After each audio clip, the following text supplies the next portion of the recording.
Investor family, welcome back to Green Money Momentum, where we talk about market movements, making money, and money momentum. I'm your host, Trevor, and we are here for Tuesday's daily talk of stock. But I really do want to say all of you are my family. I appreciate every single one of you who come to my daily talk of stock videos. And this week we have Thanksgiving. I just want to say I am so thankful to every single one of you. This is truly a dream come true. I always love doing the daily talk of stock.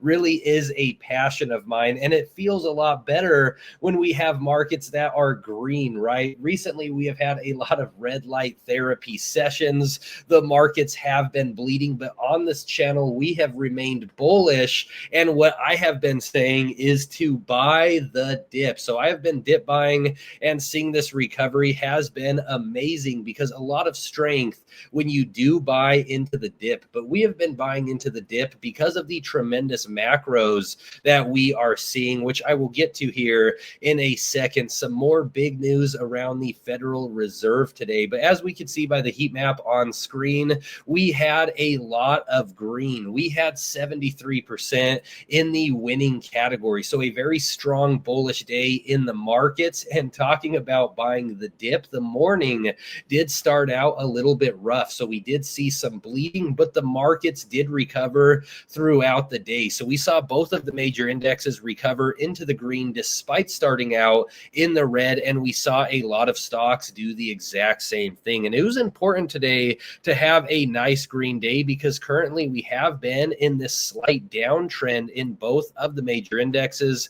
We could see the SPY on the left, the triple Qs on the right, and we have been getting rejected on this downtrend. So as we could see, we have had these higher lows, but finally it does appear that we may be breaking out of this spot. We are also at a pivotal spot because we are also right at the 50-day moving average. When we look at the other technical indicators of the relative strength index, we have came down significantly on that indicator, and on the MACD we have also came down a bit, and it does appear that we may be seeing a bullish cross here very soon, which I do believe we will see because this is the last week of November. And just like we talked about in last video, after Saturday, the Federal Reserve, well, actually starting on Saturday, the Federal Reserve cannot say anything more about economic policy until the rate cut decision on the 10th. And right now, there is an 84% projection that the Fed does cut rates. We have seen this number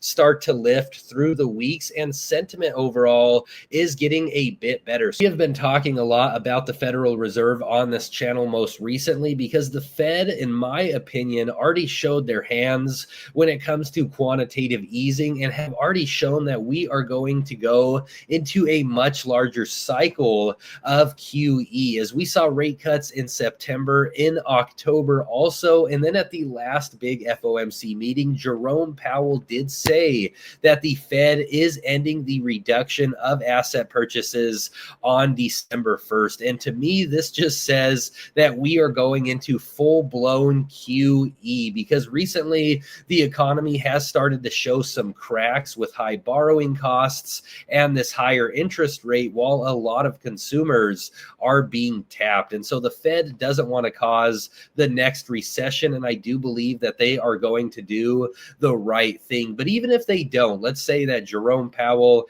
has some bad Trump derangement syndrome, or he just feels that it isn't the right time to cut rates. Well, we did see today that Kevin Hassett is now Fed chair front runner, according to Bloomberg reports. So as we know, Fed chair Jerome Powell is going to be out next year, and there is going to be a new chairman appointed by the Trump administration, and they definitely want to put someone in there that is a lot more aligned with the president's views, which is cut rates. So in the long term, the Fed is looking dovish, but of course we won't see this change of the chairman for the Federal Reserve until May of next year, most likely, unless Jerome Powell does decide to leave on his own volition, because he is going to be in office till May of 2026. And so after May, I do expect for the Fed to be very, very dovish, for things to get a lot more stimulative, to see even greater of QE.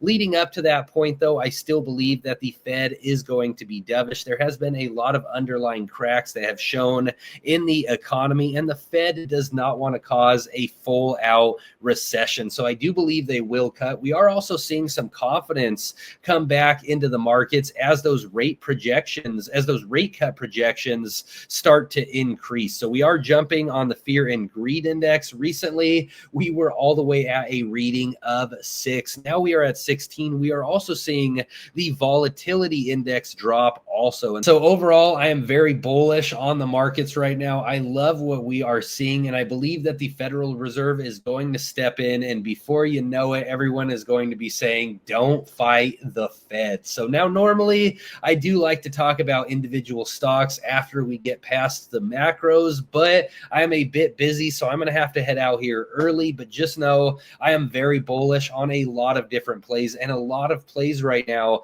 are very low on the technical indicators. So we'll get back more to some individual stock talk tomorrow. But until then, I would love to hear all of your opinions in the comments section below. So please drop a comment. Please let me know what you think about the markets, what you are bullish or bearish on. If you want my opinion on a certain ticker, just drop it in the comments section below. Again, I'm a bit busy today, so I can't really talk on camera as long as I normally do. But if you do have any questions, just leave that in the comments section below. Also, please leave a like and please subscribe to the channel if you haven't already done so. I thank you all so much for being here as always, and I will see you all in tomorrow's daily talk of stock.